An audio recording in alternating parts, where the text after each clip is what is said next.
Hey guys, welcome back again to my channel. The name is Jeannie and thank you so much for tuning in. I just wanted to show you how I take my Instagram pictures and also how to edit. If you haven't already followed me on Instagram, go ahead and follow me on there. I started a whole new account and I just wanted it to be more like me, more aesthetic, more sultry, more epic. Maybe epic is a strong word. I'll be taking you through the process of taking my Instagram pictures. At your feet, baby girl, be mine.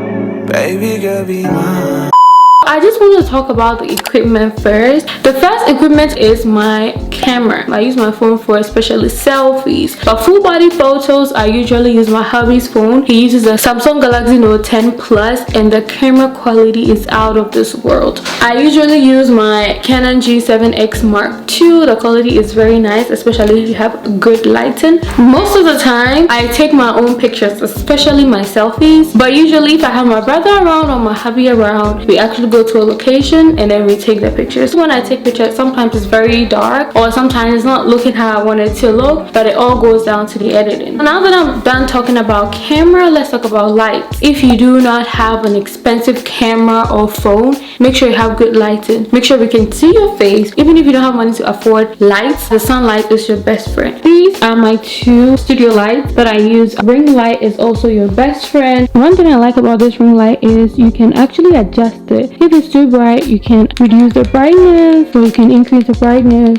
Also, I have my room light on so that it gives me a bit of saturation that I need. I want to show you guys the most important equipment that I can never go without, and this is the remote. I purchased this remote from Amazon. Guys, it's amazing. It's a Bluetooth remote, so I can just hide it in my hands when I'm taking the pictures, or if I have a pocket, I can just hide it in, and while I pose, I'll be taking the pictures. Guys, if you do not have this remote, I beg you, go get it. It's a lifesaver. I remember those times when I'm taking pictures, like I always have to set timer and run back and forth. It was tedious, but this made it so much easy. So if you don't have this, I highly recommend, and I'll leave it in the description box below just in case you want to purchase that. Guys, your setup is very important. Your background, if you want a plain background, you can definitely go for it, but today you can see I have my clothing rack with some clothes on it. I have some plant in the back. I have some wall hangings in the back. This is what I prefer for this look. I can take everything from here and then I can get like a white wall. Also, you can purchase background from Amazon or wherever you want to purchase from. You can have different colors, solid colors. It all boils down to what you want and what you're going for. Before I take a picture, I already have a vision. If you have someone taking your pictures or you are going out to take your pictures, always use a mirror. Pose in front of the mirror. You know, just make sure your poses look good, so once you step out to take the pictures, you wouldn't be struggling and you kind of have an idea of what you look like in the pictures even before the pictures are ready.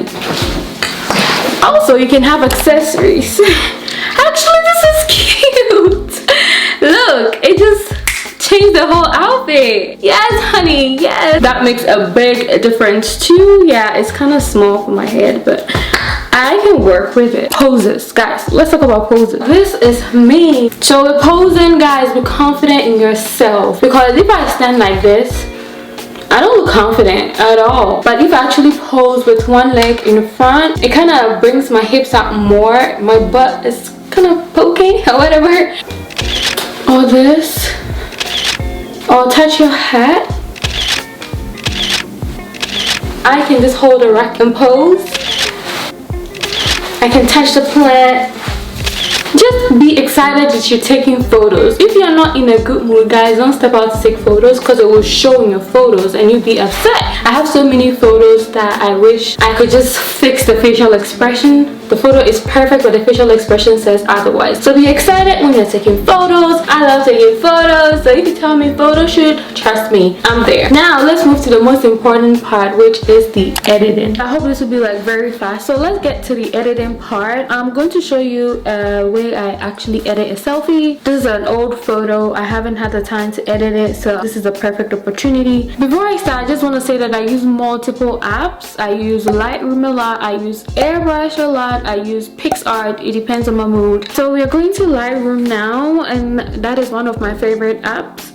So I will take this particular photo. It's a selfie. I haven't had time to edit it. It's not edited at all. It's straight from my camera. And I use my iPhone to actually take this photo. I had to write everything down so that I don't forget. The first place I'll be going to is my light. And I'll go to exposure plus 18. Highlight minus 61. Shadow plus 27. Yeah guys, it's a lot of work, but a good thing is once I'm done I can save it as a preset, so anytime I want to go back to it I don't have to go through this whole process. So white plus 13, blacks plus 31. We will move to color and temperature minus 7. Usually I want like a blue tint sort of on my photos. I don't want my photos to be super saturated. Tint plus 1. Vibrant plus 23. Okay, there we go. Saturation plus 4.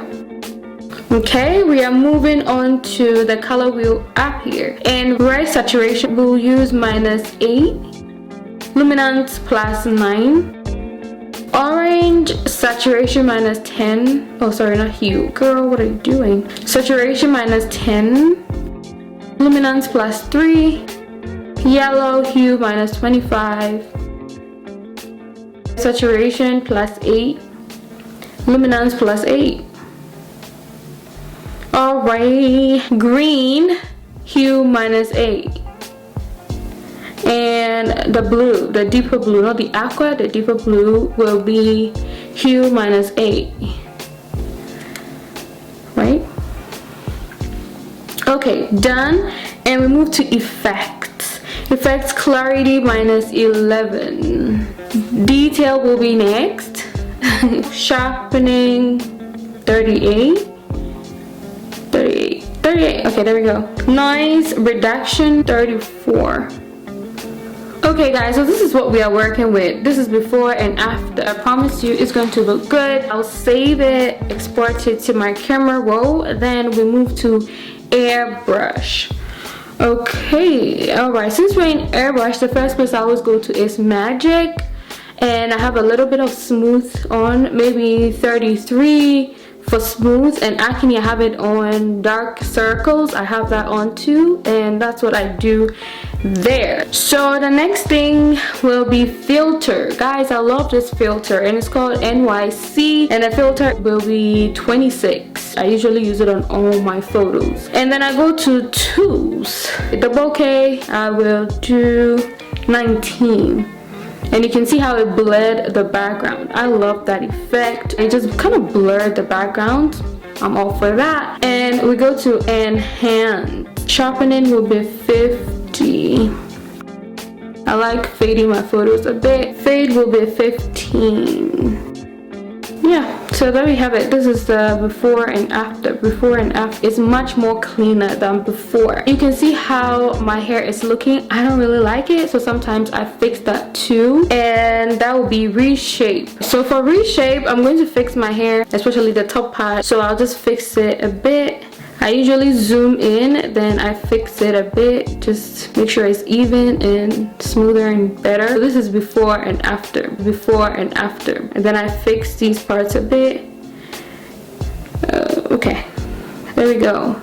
So before, after. I just hate it when some parts of my outfit or my hair or something is not cooperating. I just go ahead and I save that. I sometimes use the iPhone editing tool, and then I go to warm, and then I increase the warmth a bit, maybe to 14. Okay, maybe 11. Once we are done, it's left with the very last app that I'll be using, which is Picsart. I'm using the free version. So I'll go to effects and use another favorite filter of mine. I use Dodger. I'm going to increase it to like 73.